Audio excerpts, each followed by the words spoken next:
Ngiyalibingelela lonke zihlobo ezithandekayo ngelihle igama lenkosi yethu Jesu. Olibingelelayo ngumfundisi Njabulo Sibanda ophethe isikolo seSolusi Adventist High School asikhulekeni. Baba wethu othandekayo osezulwini, siyabonga ukusinika amathuba anje empilweni ukuba ukhulume lathi, khulume ngathi, usibumbe ezimilweni, usibumbela umbuso wakho zayo masinyane. Siyacela ukuba ngelizwi lakho sengathi singakhula sikufuze, ngoba savela sadalwa kumele sifuze wena ngomfanekiso wakho. Ekupheleni kwanto zonke umthandazo wethu yikuba sonke lezi imuli zethu sengathi singabuthelwe ekhaya ezulwini ngelihle igama lenkosi yethu Jesu elimikuzwe phakade siyakhuleka. Amen. Sikhangela ngosuku lwanamhlanje isihloko esithi UYINI umuntu. UYINI umuntu.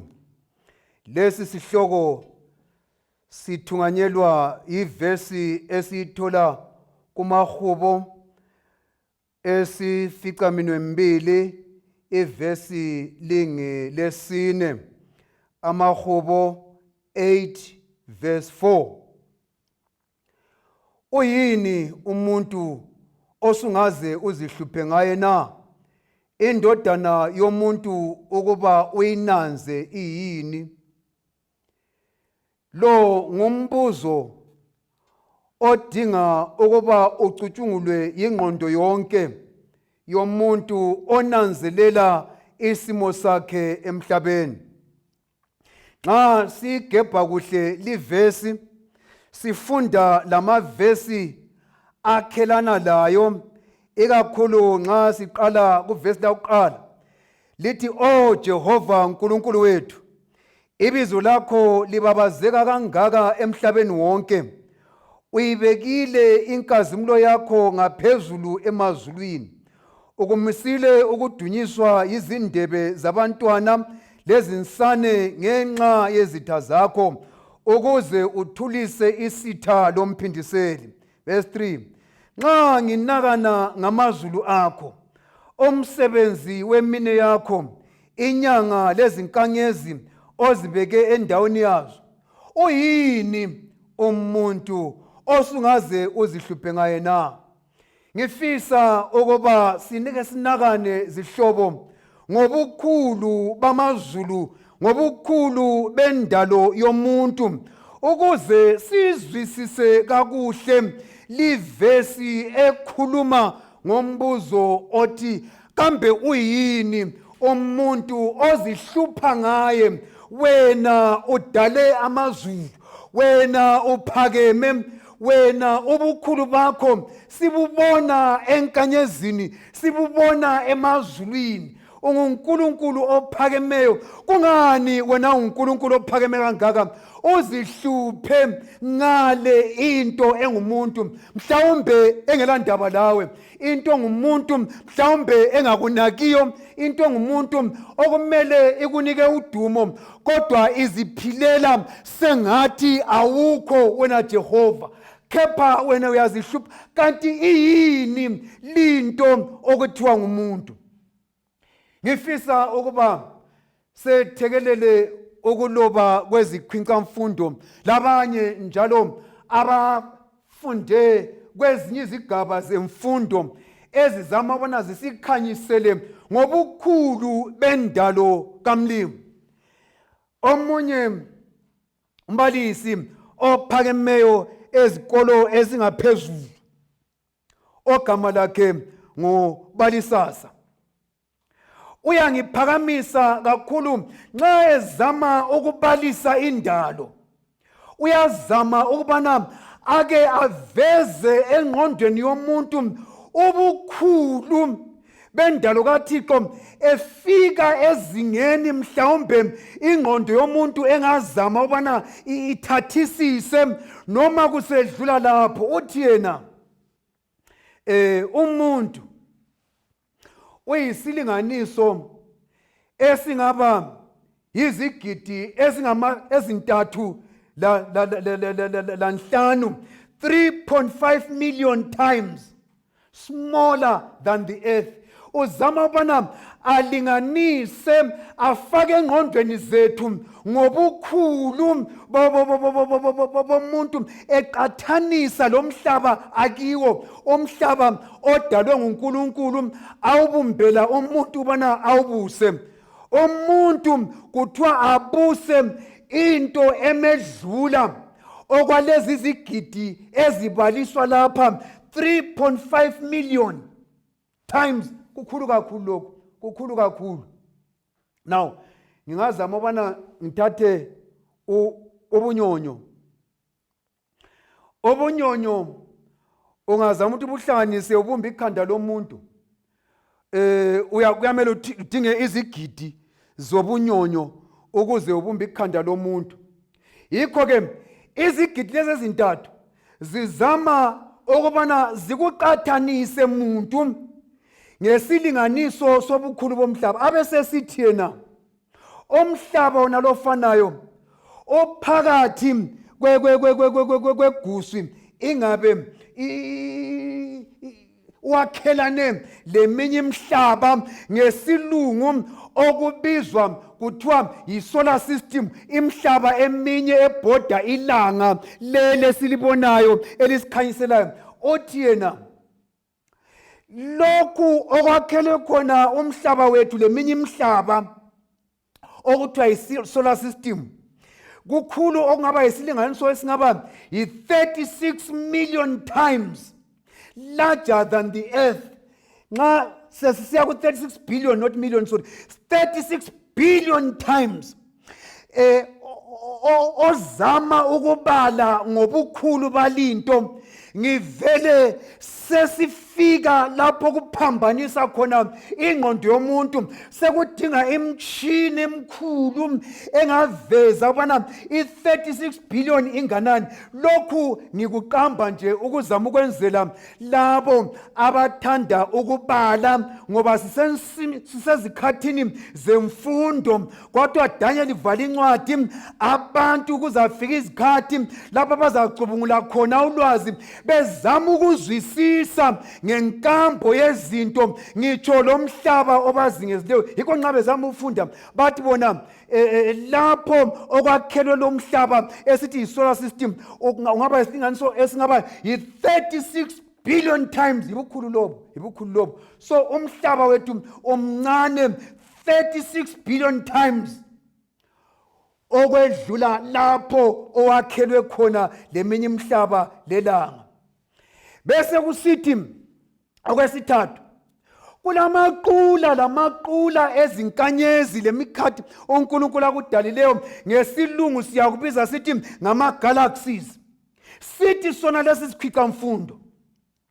Now igalaxy ingabe iguswi lethu lezinkanyezi ezinkulu leziyana uNkulunkulu azidala azifaka, leli guswi ingabe linkundla inkulu okuthiwa yi-local group of galaxies, lapho okwakhelwe khona lezi inkanyezi zangithi lakho okunye okuhanqe lezi inkanyezi. Uthi yena the local galaxy lapho esikhona thina is 5 million times larger than the solar system. Lapha sengikhuluma into ezinkulu. Umuntu yena ngokwakhe sokusho umphambanisa ingqondo, kodwa ke vumani ngikukhulume ngoba ngifuna ukuqathanisa okunye. Now ungasuka lapha kuleli guswi okuthiwa yi-local group of galaxies, siyangena ku-4th stage okuthiwa yi-Virgo supercluster.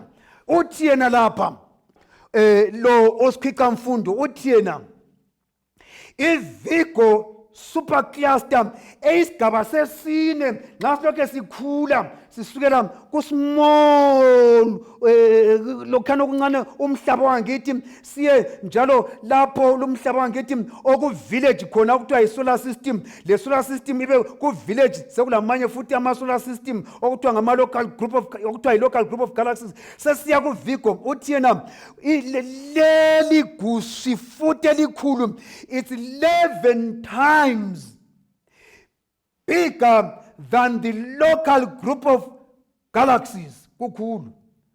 Konke lokwadalwa ngumlimi, konke lokwadalwa nguJehova. Aye futhi kokwesihlanu. Okwesihlanu usikhwinqa mfundo uthi yena leli gusu futhi elikhulu kulaleli kuthiwa yi-Pisicetus, which is a supercluster, a complex of superclusters. Uthi yena kuyi-12 times larger than the Virgo supercluster, kukhulu kakhulu. Sibese sicina lapha kokwesithupha ngoba singadlula phambili singadabuka amakhanda. Okubizwa kuthiwa yi-observable universe. Omkhathi lo imtshina yonke esezweni esiyakadalwa umuntu ephelela khona ukubona. Lo muntu ophela khona ukubona okuthiwa yi-observable universe, umkhathi obonakalayo, okuthi ukuthi kukhona okunye okukhulu okungabonakaliyo ngemitshina yabantu, ngitsho langamehlo abantu, lapho kuphelela khona ulwazi lwabantu, okuthiwa yi-observable universe. Konke okugcwele khona zonke lezi zinto kade ngizibalisa lapha, uthi yena it's 10 times larger than Pisicetus supercluster complex, 10 times larger. Ngizama ukukhuluma ngobukhulu bukaNkulunkulu. ONkulunkulu omkhulu onjalo. ONkulunkulu odala into ezesabeka ezinjalo. ONkulunkulu owedlula indalo yakhe, ophatheke ngento ezinkulu kangaka. ONkulunkulu onjalo ukuthi aze ehle, azihluphe, akhathazeke ngento encane kangaka eyimi lawe. ONkulunkulu ongusomandla, ophila kuze kube nini, oekhona, okhona, loza kuba khona. Kambe ngiyini mina ukuze azihluphe ngami? Uyini wena ukuze azihluphe ngawe? Abese sifto sihlobelayo uthi wamenza wasilela kancane kulezi dalwa zasezulwini, wamethesa umqhele wenkazimulo. Verse 6, wamenza umbusi phezu kwemisebenzi yezandla zakho, wabeka zonke izinto ngaphansi kwezinyawo zakhe. Yonke imihlambi yezimvu, lezinkomo, lezinyamazana zeganga, izinyoni zasemkhathini, lezinhlanzi zolwandle, konke okuhlezi emigudwini yolwandle wakunika ukubana akubuse. Oh Jehova uNkulunkulu wethu, ibizo lakho libabazeka kangaka emhlabeni wonke. Uyini umuntu, zihlobo zami ethandekayo, ukuba uNkulunkulu amnake kangaka. UGenesis uyazama ukusincedisa ukuba umuntu uyini. UGenesis uthi yena wambumba umuntu ngomfanekiso wakhe, wasemnika ukuba abuse entweni zonke. Number 1, umuntu was given a royal status. Umuntu waphiwa ukuba abe ngumbusi.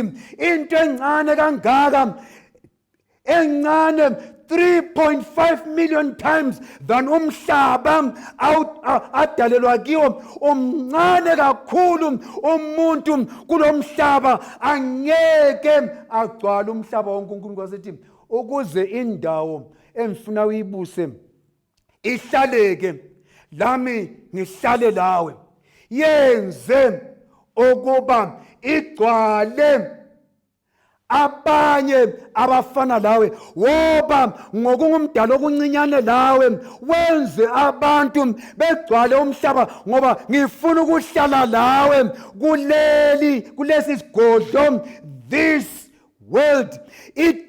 Itabanekeli lami ngifuna libe khonapho, ngifuna siphile sonke, ngifuna sibuse sonke. Lawe ube ngomunye, ngiyakusikela ukubana ubuse lo mhlaba, kodwa awusoze ubuse wedwa. Ngizafisa ukubana ngihlale lawe, yikho ngikunika, ngiyakuhlephunela ubungcwele bami. Umuntu wahlephunelwa ubungcwele bukaNkulunkulu ngoba uNkulunkulu efisa ubona umuntu abe ingxenye yakhe ekubuseni amazulu, yena ebusa lumhlaba, umhlaba amdalela wona. Siyingxenye zihlobo ezithandekayo yobuNkulunkulu. Wasinika lelungelo ukubana sibe labanye abazagcwala umhlaba, abazaphuma kulokhu asinike khona ukuba lathi siugcwalise umhlaba, ngoba uNkulunkulu lo muntu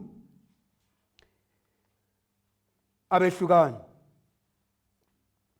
abangeke behlukaniswa.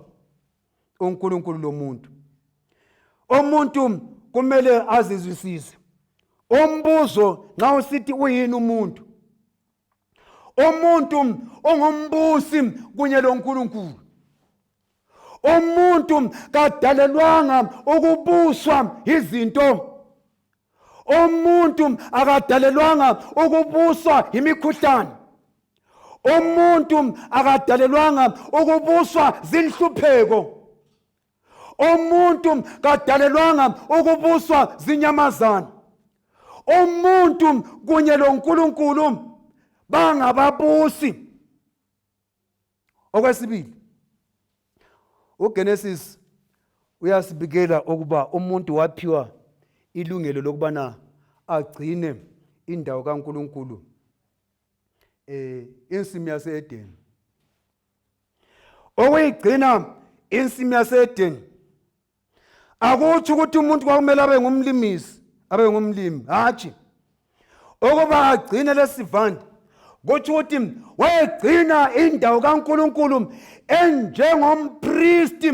Umuntu wayephiwe isikhundla sokubana abe ngummeli, emele uNkulunkulu, emele uNkulunkulu, enguye okhangele izinto azibusayo ukubana ziveze ubuNkulunkulu, atolike ubuNkulunkulu kumvelo, atolike ubuNkulunkulu ezintweni zonke eziphilayo. uNkulunkulu ke avezwe njengoNkulunkulu ophilayo ngoba umuntu emvezile. Umuntu wayephiwe a priestly status. Lezo nto zombili zalahleka mhla umuntu ethengisa uNkulunkulu, when man betrayed God.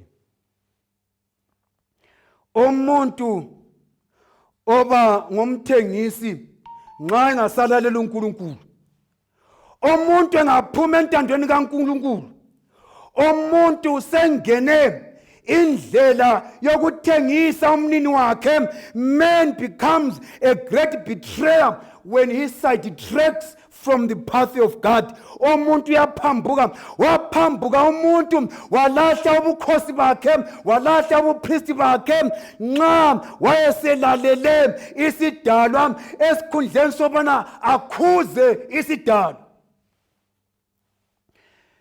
Lanamhlanje sihlobo zami ezithandekayo, umuntu yikho sekumele akhuzwe, yena kwakumele akhuze.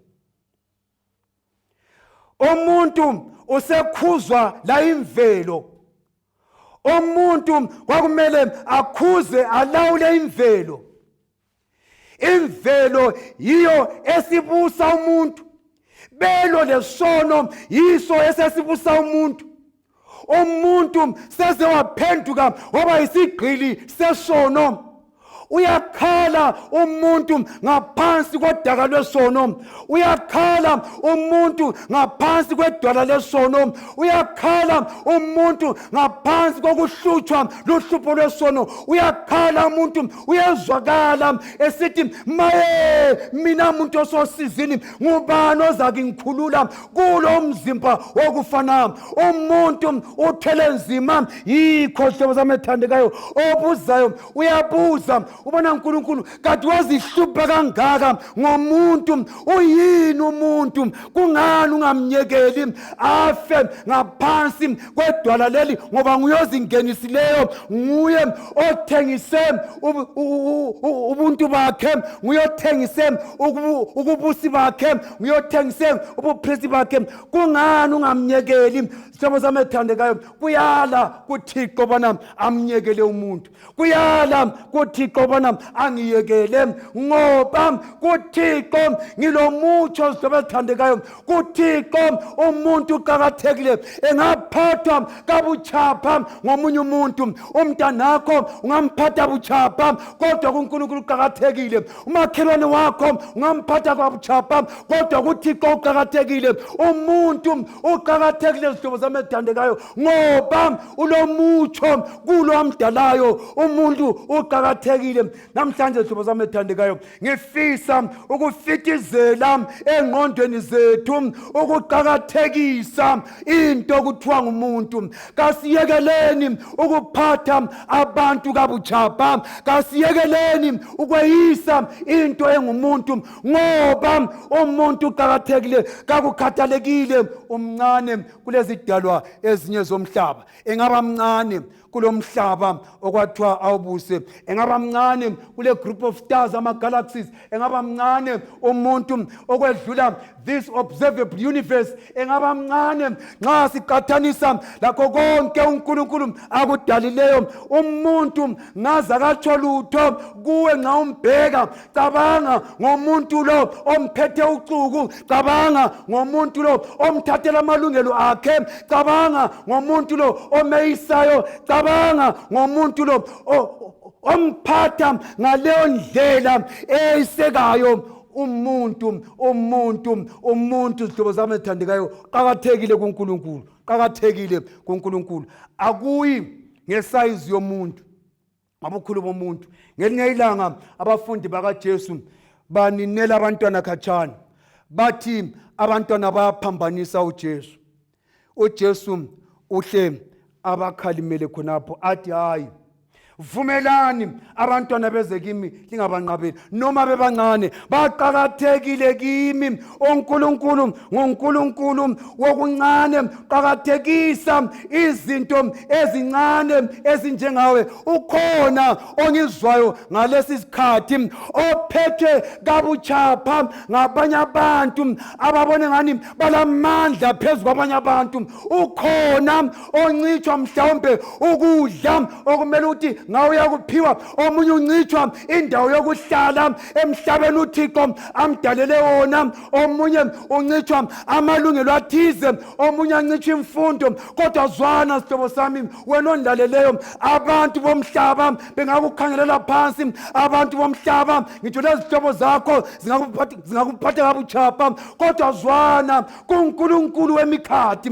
kuNkulunkulu odala izinto ezesabekayo emehlweni akhe. Wena ungumbusi, emehlweni akhe wena ungumpristi. Awukhathalekile okwamanje usahlukuluzeka ngaphansi kwezandla zabantu abalocuku, ngaphansi kwezandla zabantu abeyisa uNkulunkulu. Kodwa zwana ilizwi elethemba engikulethela lona ngalesi sikhathi, yikubona phambi kukaThixo uqakathekile, phambi kaNkulunkulu uqakathekile. Wathengwa ngegazi eziphambanweni. uNkulunkulu wachiya isihlalo sobukhosi, wadabula imkhathi, wadabula zonke lezi ndawo engiziqambileyo, wadabula phakathi kwazo, ngoba umuntu omthandayo wayesewele esonweni. Wadabula uThixo waze wayafika esiphambanweni, wasithatha isimo somuntu esidelelekayo, eseyisekayo, wasithatha isimo somuntu esigcwele isono, wasithatha wasithatha isimo sakho lesami esigcwele ukufa, esigcwele imikhuhlane, wasithatha leso simo wasiphila, waphila impilo engelasono, waphila impilo yokumlalela uThixo, ukuze mina lawe asibuyisele ekupheleni. Esibuyisela ngaphi? Endaweni yethu yokubana sibe ngababusi kunye laye. Esibuyisela ngaphi? Ukubana sibe ngabapristi kunye laye, sibe ngabapristi kunye loJesu. Hlobo zami ezithandekayo, kuNkulunkulu siqhakathekile. Noma sadalwa saba bancinyane okwedlula ezinye izidalwa zikaThixo, kodwa iqiniso likhona ngelokuthi uThixo wangithanda kangaka, uThixo wakuthanda kangaka, uThixo wasithanda kangaka sonke, waze wazinikela ngendodana yakhe eyazalwa ngohlobo lwayo lodwa, ukuba mina lawe sibuyiselwe endaweni kaThixo leyo asidalela yona. Noma sasithengisile ukubusa bethu, noma sasithengisile ukuba abapristi bethu, hlobo zami ezithandekayo, lifunyanisiwe ithemba. uJesu ufele ukubana mina lawe sibuyele endaweni kaBaba, ufele ukubana mina lawe sibuyele ekubeni ngabapristi kunye loJesu. Uyini umuntu, uyini umuntu. Ngiyakhuleka hlobo zami ezithandekayo, sengazathi ungayizake walahlekelwa yibuyikho bakho, ngazake uyalahlekelwa yilokhu. Yebo kambe ungabe suyeyiswe kangaka, mhlawumbe usuzucabanga ukuthatha impilo yakho, mhlawumbe usubona ngathi sudelwe ngumhlaba, manje yini ngisaphilelani? Kuyini engisakuphilela? Nanku abazali bami bangidelile, nazi izihlobo zami zingidelile, nampa abangani bami bangidelile. Awu mhlobo wami othandekayo, likhona ithemba, uqhakathekile wena kulo wadala izulu lomhlaba, olamandla okumisa impilo yakho, olamandla okuvula amathuna anike futhi impilo kulabo abakholwa kuye. Kube sekusithi ngelinye ilanga sibe sesihlithwa sisiyangena ekhaya, sekungena emzini ngamasango, abe sesithi yena, bheka iphezulu elitsha lomhlaba omutsha engiza kukwenza. uNkulunkulu ozawudala kutsha umhlaba lo osuwonakele kangaka, umhlaba lo osulimele kangaka, umhlaba lo osusithathele izihlobo kangaka, oza kudala kutsha uThixo mina lawe, thina sonke esimthandayo, esize kuye, esasibiza ubona wozani kimi, lonke elikhathileyo lelisindo ngiza kuliphumuza. uNkulunkulu ozasidalela izulu elitsha lomhlaba omutsha okukhona kukulunga. Ngilesifiso hlobo zami ethandekayo, njalo ngunxusa ngikubizela ebudlelwaneni loThixo onjalo, olamandla, khephe lomusa, wehla wazongidinga, uyakuncenga lawe namhlanje ngaleli hora, uthi woza kimi unjewani unjalo. Ye isono sikuthintithile, umhlaba ukwenze konke wakulimaza, kodwa woza kimi ngilungisa amanxeba. Sengazathi nxa ulizwa leli lizwi elifanayo, ngaza kuyenza ibe lukhuni inhliziyo yakho, kodwa ungeza kuThixo. Aluba ngikukhulekela mhlobo wami othandekayo, lami ngizikhulekela, ngikhulekela labanye abalokholo olufanayo njengolwami, ubana siqine ngoba kuyeza ukuhlwa. Sengathi lawe unganikela inhliziyo yakho kuThixo, ngoba uyakudinga ukubana ulungisiswe isimilo sakho, uyakudinga ubana uphiwe amandla, uyakudinga ubana uphiwe ithemba. Kasikhuleke sonke. Baba wethu osezulwini, siyabonga Nkosi yamazulu ukusithanda kwakho okumangalisayo, okuchasisa nsuku zonke, okufaka egcekeni, okucacileyo, okubana noma singakhanyani sibancane, noma ungakhanyani siyeyiswa, noma sithathelwa amalungelo ethu, noma siphathwa kakubi, noma sigula imikhuhlane etshiyeneyo, lo Sathane esihlukuluza ngezilingo ezinhlobonhlobo, kodwa siyabonga ubana kasilahlekelwanga ukuba yithi bethu. Siyabonga Nkosi ubana uyasithanda sinjalo, singakhanya singathandeki emehlweni omhlaba, kodwa kuwe mlimi othandekayo siligugu elimangalisayo. Ngiyabonga ukusamukela ngayo nale ekuseni, ngiyabonga Nkosi ukuvuma kwakho bana sibizwe njengamadoda namadodakazi akho, impela siyibo. Ngalokho sithi udumo lobukhosi, amandla lokuhlakanipha, lokubonga, lokuhlonitshwa kakubuyele kuwe ngokufanele, egameni elihle lenkosi yethu Jesu siyakhuleka. Amen.